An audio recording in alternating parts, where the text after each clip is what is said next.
Hello and welcome to Behind the DM Screen, where I give DMs my experiences and choices from over 19 years of DMing. We are doing Inverness, The Great Beyond. It's ran live on Twitch every Wednesday at 6:30 p.m. Eastern Standard Time. These videos describe what I was thinking during key scenes during the session, how I reacted as a DM. I attempt to give other DMs tips, tricks, and how to push the envelope as many times you can.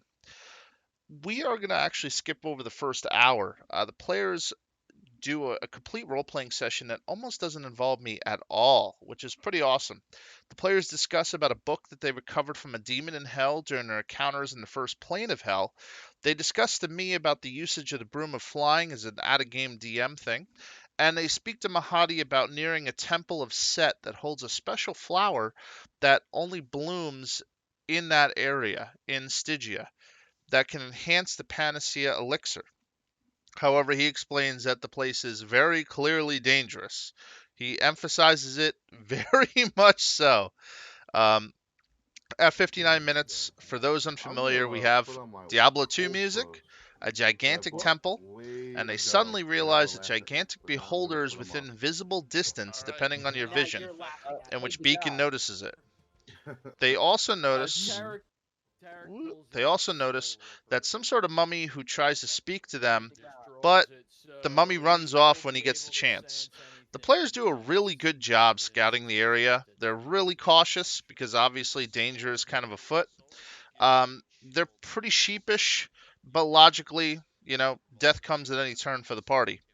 The party eventually realizes that sometimes, as a lair action, spells just simply do not work and rack a person with pain instead. So as I'm This is pulling it designed to out, keep the I players on their say to the toes party, and to say, make alright, scary huddle encounters up. even I scarier say without having to goodbye, pump up the and enemy's HP or so then AC. he I feel it I'm definitely getting bad worked. vibes there's a The lot mirrors in the dungeon happening act there. as a I'm way for the sensing a lot of beholder things to attack a outside of player no matter where they are at a random interval. um I was rolling and outside the and game to determine this where little black and when area it that would runs decide to here, shoot, is this but any like player would notice that the beholder is watching them no matter where they go inside the dungeon, so it's a pretty okay, creepy got it. experience.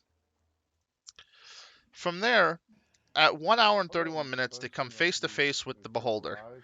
So I had fully expected the party to I either be was wondering, sneaky we here for or to like fight it 2 hours, head on right away. and then we could just be What on I our way. didn't expect is for them to speak to it, especially for long periods of time. I attempted to give them several chances to make a chance decision of one of two things: Oh, you good? either run or stick around and fight it. At first, I made the beholder do a warning shot with 3 beams to force the players to make a decision. I knew Thorka had a premeditation to saving throws, so I made an assumption that players would start to realize the saving throws happening, would kind of just group up and just mump him. He didn't have anything special to him, he was just a beholder. Or run into a hallway and kind of gather their strength and make some decisions. Now, I really didn't think the players would stay frozen, kind of worried about what to do. They spent a very long time, and this is kind of a player's choice. They can make decisions to go ahead and do that.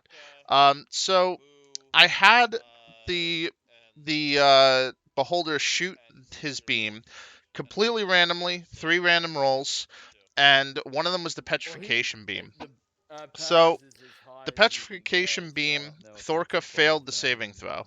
And in D&D, you have an additional chance to pass the saving throw. And I'd assume that he Okay. would just pass the next one and just be fine.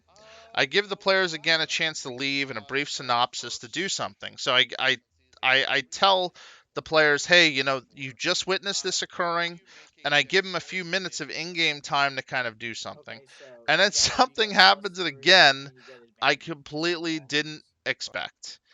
So at an hour and 37 Uh, minutes, it's familiar. Jabu decides to go ahead and cast a polymorph spell on both Apaz and Thorka. Now, I think Thorka at first didn't realize what would happen to him by doing that, and with Apaz and Thorka turning into T-Rexes, which are very powerful and are able to kind of do battle with this beholder without any major issues, they both now have the same stats as a T-Rex, which means all of Thorka's bonuses for saving throws are now gone, and now I'm kind of worried for him. and completely didn't know that would occur at all. At an hour and 40 minutes, the beholder tells them Oh, it again, feels so good. get out of here. I Leave. forgot I get to roll. And then today, finally, so after a it's little good. while, I remind Thorka that he actually has to do a saving throw, and he uses the T-Rex's stats instead of his, because polymorph forces you to retain the target's game statistics, including mental ability scores, are replaced by the statistics of the chosen beast. He retains the alignment and personality of Thorka, though. Suddenly, the players realize too late, and Thorka had to beat a 16. He rolls So, a is it 15, a con save? and his body completely turns to stone. With the What is players the not save? realizing how I devastating this have- is at I have first, a T-Rex, player attempts lesser base, my restoration, which familiar requires, forces, so it's just which like- it big part to get somebody out of that, it requires greater restoration, and just fails. The players given additional time and patience in the beholder, with a chance to grab the statue, drag him away, get him out of the room. The beholder's just getting angrier and angrier and angrier, and the That's players a are just lot. waiting. Last So year's better, isn't at it? that point, the beholder has to kind of show his The power. Well, it's a So, +0 for death. at an hour and 47 minutes, the beholder decides to shoot 3 beams of disintegration into Thorka's statue body. Now, the beams are crits, and then the T-Rex's body disintegrates into a pile of dust, because Thorka's soul was attached to the body, and now that he doesn't have one, his soul goes to Bison's realm, and his sword is now left behind. Thorka, out of game, makes a plan to make a new character, and then we go on a break. The players kind of are stunned and dismayed at going further, starts to explore the temple after the break, but they all realize what happened all too late. I lost Ted's vocals, And the beholder kind of at one talks to point, them and all says I to heard them, was something now above that I my showed you my head power, and get then out. 124 Which is force crazy. And I At 2 hours and 13 minutes, the players are starting to understand the function of the mirrors, what they could potentially do as far as the beams, and the players start to explore the temple itself, and they still have issues making choices and decisions, which further exasperated the situation. They decide to explore a room with My shadows, was but they kill them continuing pretty fairly forward, handily.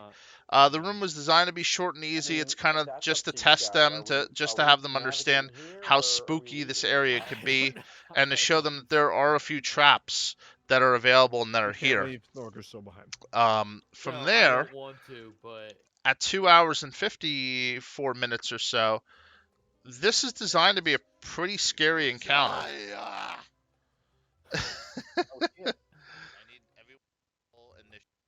So the Devourer kind of shows up after he touches the sarcophagus. A Devourer makes its home in the southwest room, and originally 3 Intellect Devourers made their home in the southeast, but I made it 2 after the party was having a little bit of a difficult time. I felt it was more balanced with 2. The mummy token was merely put there temporarily, but wasn't where it was supposed to be. The players get into a pretty handy fight with the Devourer. Now, they actually do fairly well with them. They're fighting them, they're doing pretty well, but unfortunately they don't realize how devastating surrounding a Devourer can be. You don't really want to surround one, and we go through the reason why on that. So, at 3:04, at 3 hours and 4 minutes, it first tries to attack with its claw attacks, which within their own right are pretty decent as far as damage, but they both miss, which is great. Tignum then realizes what he should have went with as far as a strategy for this fight, which is to take the dodge action and let Daga kind of come in and just slaughter him. But the Devourer then unleashes the antimatter vortex, or anti-life vortex, which deals massive damage to everything around him within 10 feet. It also adds 10 more damage for each enemy caught in the blast. They take massive damage. The Warding Bond, the spell that Tignum has with Daga, makes him go down, and Beacon manages to heal Tignum, and Daga chops the Devourer's head cleanly off afterwards. The players really don't understand why they're still in combat after Beacon heals Tignum, until I unveil the Intellect Devourers that were hiding while the enemies were softened up. At 3 hours and 12 minutes, the intellect devourers force the enemies to make saving throws on intelligence and could automatically kill the players in 2 turns if they fail. They fell both Jabu and Beacon, causing their intelligence to be 0. Tarek manages to kill the enemies afterwards, and they all pitch a tent, for the most part, inside the room where the devourers were, to try to have a short rest and to stay safe. Jabu tries telling them in a short sentence that they should cover the mirrors, kind of giving a hint as to maybe he thought of something. And Tarek realizes with Tignum that by covering them, the beams can't reach them. So they cover all the mirrors inside of their room, and they feel safe. They spend a short rest there. I made it so that taking a short rest gained back their intelligence because these were less strong intellect devourers, and they rest until adventuring further.